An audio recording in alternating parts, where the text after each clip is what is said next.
Nasa labas pa rin ang ating Philippine Area of Responsibility ang Bagyong Lan. Isa na po itong severe tropical storm category at taglay ang lakas ng hangin na 95 kilometers per hour at bugsong 115 kilometers per hour. Ang nasabing bagyo ay wala pong direktang epekto sa lagay ng ating panahon at hindi po ito inaasahang papasok ng ating Philippine Area of Responsibility ayon sa Pag-asa. Wala po tayong binabantayang kasama ng panahon, low pressure area o bagyo sa loob po ng ating bar. Wala rin sa buhay ng ating karagatan, kaya malaya pa rin makapamalaot ang ating mga kababayang mangingisda, kundi pa yung pag-iingat lamang po dahil sa minsang katamtaman hanggang sa maalon na karagatan. Ngayong araw, umiiral pa rin ang southwest monsoon at nakakapekto sa ating bansa.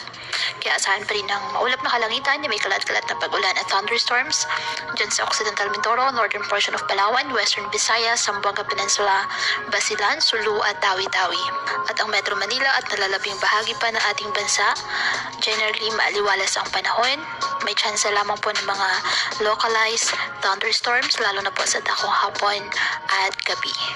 Kaya patuloy po na pinag-iingat ang ating mga kababayan sa mga posibleng pagbaha at pagguho ng lupa lalo na kapag may malalakas na ulan at ugaliin po na magdala palagi ng payo kahit anong panaga sa ulan kapag lalabas ng ating mga tahanan.